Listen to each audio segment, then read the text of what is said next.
when we had our first lottery, 700 people showed up.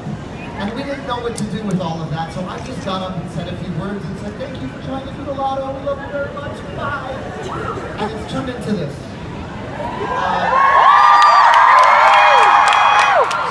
I thought I'd bring things full circle. I'm going to read you a letter that Hamilton wrote to Eliza. It was before they got married, and I'm reading it to you because it kind of captures everything I love about Hamilton. He's kind of arrogant, he's kind of insecure, he's unbelievably romantic, it's funny, it's sad, and it's basically him saying to Eliza, don't marry me if you think you can't be happy broke, because we might end up broke. So I'm going to read you the letter.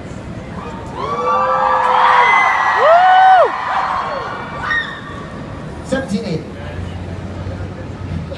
Opening sentence. Impatiently, my dearest, have I been expecting the return of your father to bring me a letter from my charmer with the answers you have been good enough to promise me to the little questions asked in mine by him. I long to see the working of my Betsy's heart, and I promise myself I shall have ample gratification to my fondness in the sweet familiarity of her pen. She will there, I hope, paint me her feelings without reserve, even though in those tender moments of pillowed retirement, when her soul, abstracted from every other object, delivers itself up to love and to me, yet with all that delicacy which suits the purity of her mind and which is so conspicuous in whatever she does. Oh. It is now a week, my Betsy, since I have heard from you. In that time I've written it to you twice. I think it will be advisable in future to number our letters, for I have reason to suspect they do not all meet with fair play. This is number 1.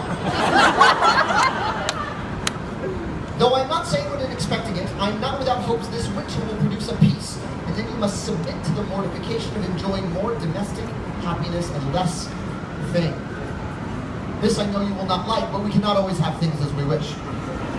The affairs of England are in so bad a plight that if no fortunate events attend her in this campaign, it would seem impossible for her to proceed in the war. But she is an obstinate old dame, and seems determined to ruin her whole family, rather than to let Miss America go on flirting it with her new lovers, with whom, as giddy young girls often do, what's up, Russ?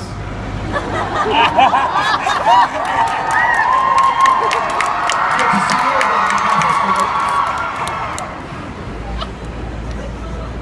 as giddy young girls often do, she eloped in contempt of her mother's authority.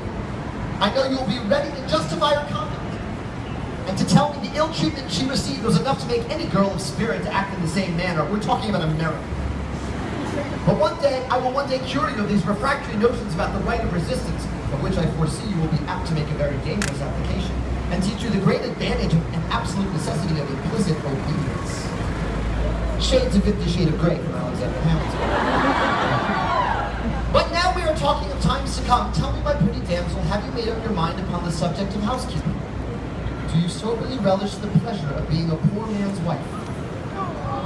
Have you learned to think a homespun preferable to a brocade, and the rumbling of a wagon wheel to the musical rattling of a coach and six?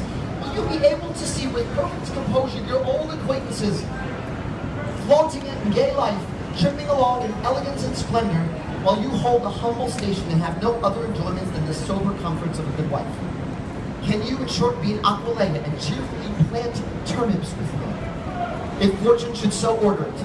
If you cannot, my dear, we are playing a comedy of all in the wrong, and you should correct the mistake before we begin to act the tragedy of the unhappy couple.